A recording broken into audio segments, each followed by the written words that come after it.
शिक्षक आणि पदवीधर निवडणुकीसाठी भाजपकडे उमेदवारच नव्हते। विदर्भातील जनताही भाजपच्या नेत्यांना कंटाळली, संजय राऊतांचा टोला। शुभांगी पाटील झाशीच्या राणींसारख्या लढल्या, संजय राऊतांकडून शुभांगी पाटील यांचं कौतुक। तर सत्यजित तांबे काँग्रेससोबतच राहतील असाही विश्वास। आम्हाला सगळी पदं बाळासाहेब आणि उद्धव ठाकरेंनी दिली, शिंदे गटाचे नेते असंही म्हणतील की त्यांनीच बाळासाहेबांना शिवसेना प्रमुख केलं। संजय राऊतांचा शिंदे गटावर घणाघात। नारायण राणे यांच्यावरती कायदेशीर कारवाईबाबत संजय राऊत यांची नोटीस। राणे बिनबुडाचे आरोप करत असल्याचा राऊतांचा आरोप। कर नाही तर डर कशाला, संजय राऊत यांचा सवाल।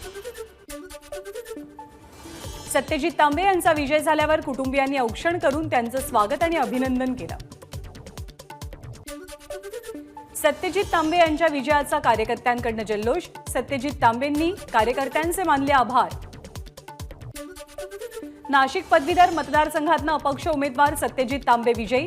सत्यजित तांबेंना 68,999 मतं। महाविकास आघाडीच्या शुभांगी पाटील यांचा पराभव। उत्तर महाराष्ट्रातील पदवीधरांकडून सत्यजित यांना प्रत्येक फेरीत चांगला प्रतिसाद। सुधीर तांबे यांची प्रतिक्रिया। आपण सुरुवातीला अपक्ष म्हणूनच निवडून आलेलो होतो, त्याचप्रमाणे सत्यजितचाही विजय झालाय, सुधीर तांबेंचं वक्तव्य। पराभूत उमेदवार शुभांगी पाटील यांनी मानले शिवसैनिक आणि महाविकास आघाडीचे आभार। शेवटच्या श्वासापर्यंत लढत राहणार, शिवसेनेला कधीही सोडणार नाही, शुभांगी पाटील यांची पराभवानंतर प्रतिक्रिया। अमरावती पदवीधर निवडणुकीत महाविकास आघाडीचे धीरज लिंगाडे आघाडीवर। लिंगाडेंना 43,806 मतं, तर भाजपच्या रणजित पाटील यांना 41,383 मतं। औरंगाबाद शिक्षक मतदारसंघ निवडणुकीमध्ये विक्रम काळे विजयी, 6,992 मतांनी विजय। भाजपच्या बालेकिल्ल्यात काँग्रेसचा विजय।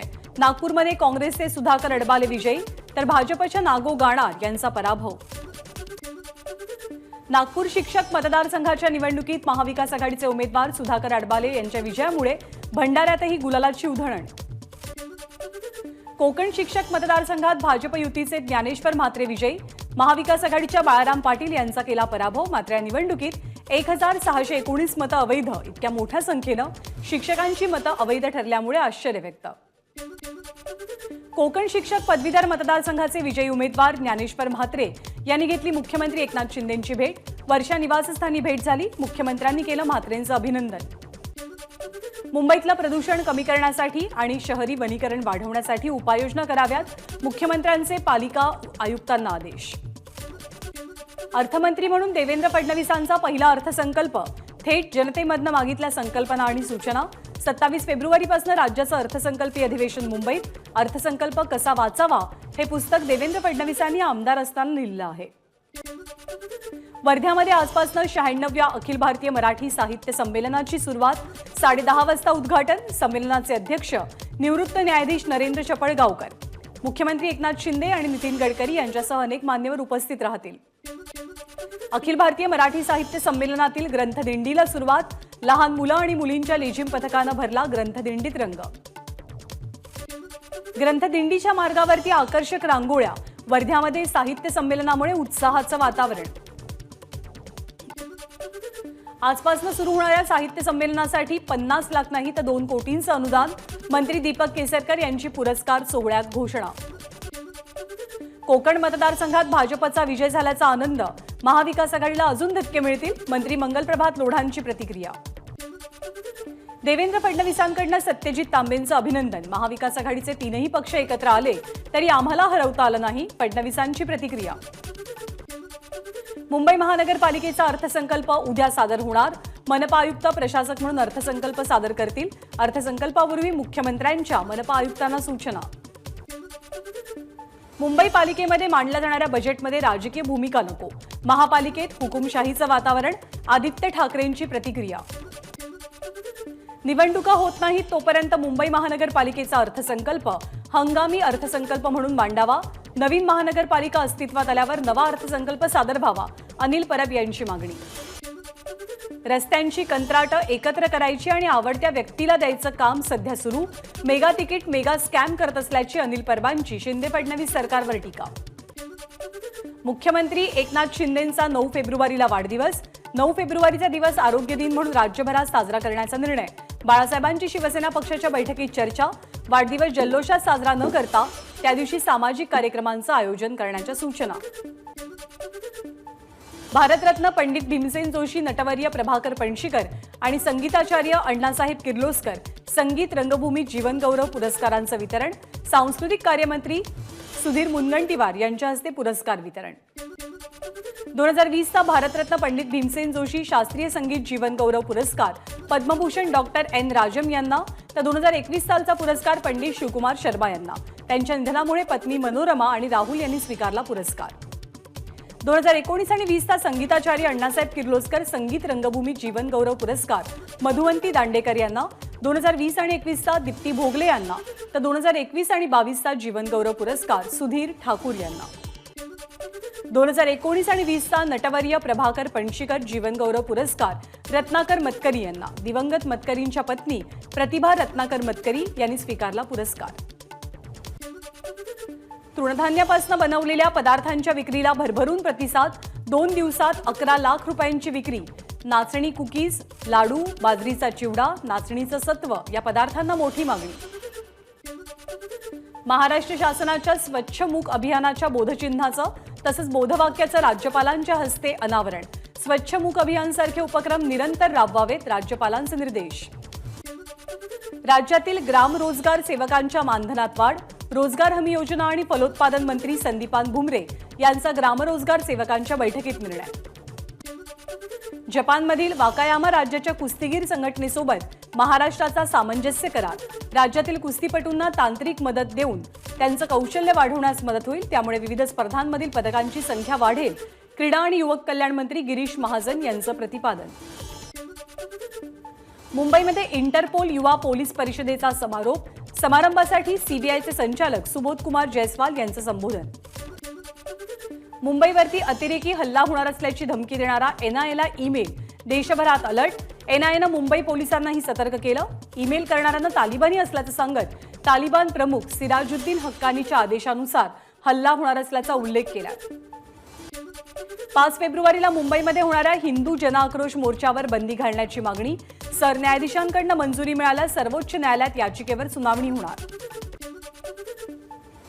गोखले पुलावरच्या 2 मार्गिका वाहतुकीसाठी खुल्या करण्याचा पालिकेचा मानस. 7 तारखेला रेल्वे अधिकारी आणि पालिका अधिकाऱ्यांची बैठक.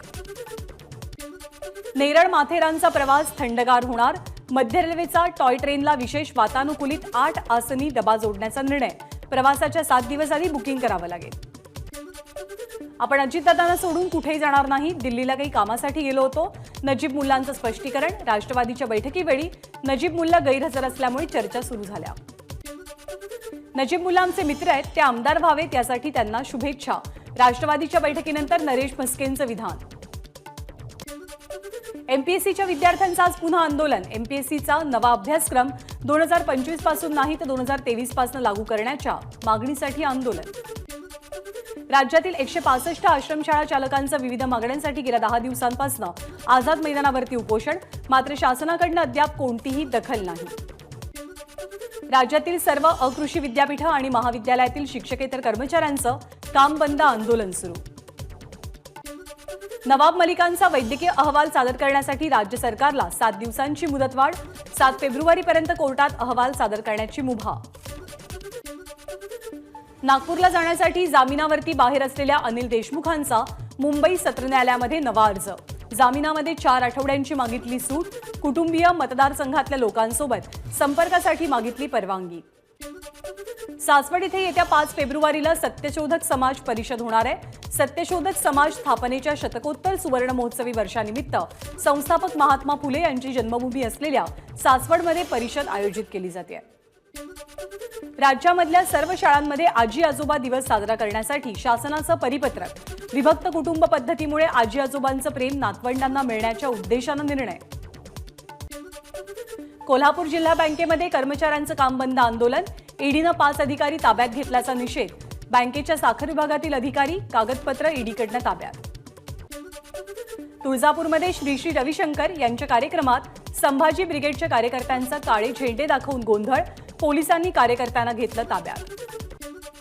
अंगणवाडी कर्मचाऱ्यांना शासकीय सेवेत नियमित करून शासकीय वेतन श्रेणी देण्याची मागणीसाठी यवतमाळमध्ये अंगणवाडी कर्मचाऱ्यांचा मोर्चा. भंडाऱ्यामध्ये महात्मा गांधी राष्ट्रीय ग्रामीण रोजगार हमी योजनेअंतर्गत काम करणाऱ्या कंत्राटी कर्मचाऱ्यांचा राज्यव्यापी बेमुदत संप. मनरेगा अंतर्गत सार्वजनिक आणि इतर कामांवरती परिणाम. माजी गृहमंत्री अनिल देशमुखांचे सहाय्यक कुंदन शिंदे यांच्या जामिनावरती सीबीआय कोर्टातली सुनावणी पूर्ण. आज मुंबई सत्र न्यायालय आपला निकाल देणार. महापुरुषांच्या अवमानाच्या निषेधार्थ महाविकास आघाडी आणि पुरोगामी संघटनांकडून महाराष्ट्र सन्मान परिषदेचं आयोजन. आजपासून पुण्यात परिषदेला सुरुवात. स्टारलिंक उपग्रहांचा समूह यवतमाळ जिल्ह्यात दिसल्यामुळे नागरिकांमध्ये चर्चांना उधाण. स्पेसएक्सच्या स्टारलिंक उपग्रह समूहाद्वारे उपग्रह इंटरनेट पुरवलं जातं. अकोला जिल्ह्यातल्या अनेक भागात आकाशात स्थानिकांना दिसली प्रकाशमान वस्तू. अकोट तालुक्यातील चोहोट्टा बाजार, बाळापूर तालुक्यातील तामशी भागात वस्तू दिसल्यानं उत्सुकता. हिंगोलीमध्ये संध्याकाळी 7:15 वाजता अचानक दिसला आकाशात प्रकाश. अनेक भागामध्ये दृश्य दिसल्यामुळे तर्कवितर्कांना उधाण. परभणीच्या आकाशातही संध्याकाळी दिसली प्रकाशमान वस्तू. अनेक भागात अचानक दिसलेल्या प्रकाशामुळे स्थानिकांमध्ये कुतूहल. बीडच्या गेवराई तालुक्यामधल्या चकलांबा गावात दुपारच्या वेळी जमिनीतनं अचानक गूढ आवाज. अनेक घरांना हादरे. हिवरवाडी, अर्धपिंपरी, धुमे गावातही असाच प्रकार घडल्यामुळे गावकऱ्यांमध्ये भीती. परभणी जिल्ह्यात पारा घसरला. तापमान 14 अंशांवरनं थेट 8.2 अंशांवर. थंडीचा कडाका कायम असल्यामुळे गव्हाच्या पिकांसाठी पोषक वातावरण. परिणामी गव्हाची शेती बहरली. गव्हाचं विक्रमी उत्पादन होण्याचा अंदाज. आंतरराष्ट्रीय बाजारपेठेत केळीला मागणी वाढली. परिणामी केळीच्या दरात चांगली वाढ. दर कायम राहिला तर पुढच्या वर्षी केळीचं लागवड क्षेत्र वाढण्याची शक्यता. धान खरेदी करण्याची मुदत संपली. गोंदियातील धान खरेदीचं पोर्टल बंद. नोंदणी केलेले 14,000 आणि नोंदणी न झालेले 1,03,000 शेतकरी अद्यापही धान विक्रीच्या प्रतीक्षेत. औरंगाबादमधील वरखड महावितरण कार्यालयावरती शेतकऱ्यांचं आंदोलन. वेळोवेळी वीज कनेक्शन खंडित होत असल्यामुळे शेतकरी आक्रमक. पुण्यामधल्या 250 पेक्षा अधिक लोकांची 5 ते 6 कोटी रुपयांची फसवणूक. नासा आणि इस्रोच्या नावे घातला अनेकांना गंडा. पुणे आर्थिक गुन्हे शाखेची माहिती. मुंबईच्या गोरेगाव पूर्वेकडील आरेच्या जंगलात आढळला बिबट्याचा मृतदेह. बिबट्याची हत्या की अपघात याचा वन खात्याकडनं तपास सुरू. सिंधुदुर्ग जिल्ह्यातील आचरा पारवाडी इथे रानटी जनावरांसाठी लावलेल्या फासळीत मादी बिबट्या अडकली. बिबट्याचा सुटकेसाठी प्रयत्न. घटनास्थळी ग्रामस्थांची गर्दी.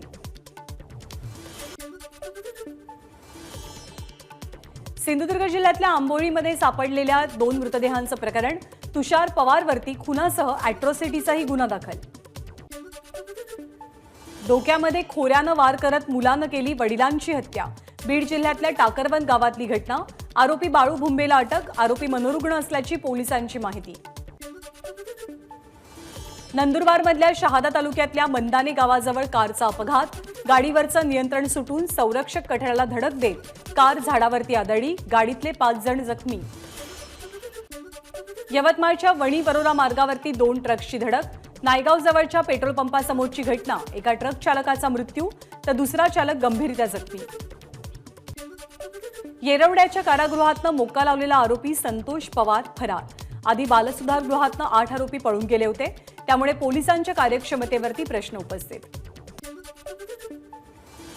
मुंबई अहमदाबाद राष्ट्रीय महामार्गावर कार सायलेन्सर चोरांची टोळी सक्रिय. निळकंठ हॉस्पिटल समोर उभ्या असलेल्या इकोच्या सायलेन्सरची 8 मिनिटात चोरी. कार मालकाची पोलिसात तक्रार. वाशिमच्या मोहगव्हाण धरण परिसरातील गावठी दारू अड्ड्यावर पोलिसांची धाड. 7 लाखांचा मुद्देमाल जागेवरती नष्ट. साताऱ्यामधल्या चिलेवाडी गावात बेकायदेशीर दारू विकणाऱ्याला महिलांकडनं चोप. घटनेचा व्हिडिओ सोशल मीडियात व्हायरल. दुकानातील दारूच्या बाटल्या रस्त्यावरती फोडून महिलांचा बेकायदेशीर दारू विक्रीला विरोध. शीना बोरा हत्या प्रकरणी सीबीआयकडनं गुवाहाटी विमानतळाचा तपास अहवाल सीलबंद पाकिटात सादर. CCTV footage. Airport authority of इंडियाच्या उत्तराचा अहवालात समावेश. 2 मार्चला होणार आहे पुढची सुनावणी. 1 पिस्तूल आणि 3 जिवंत काडतुसं जवळ बाळगणाऱ्याला मुंबई गुन्हे शाखेकडनं अटक. अटक करण्यात आलेला आरोपी सराईत गुन्हेगार. मुंबईच्या JVLR जवळच्या दत्त मंदिर परिसरातनं अटकेची कारवाई. सोन्याच्या दरात मोठी वाढ. 1,000 रुपयांनी महागलं सोनं. 1 तोळं सोनं 60,000 रुपयांवर. एबीपी माझा, उघडा डोळे बघा नीट.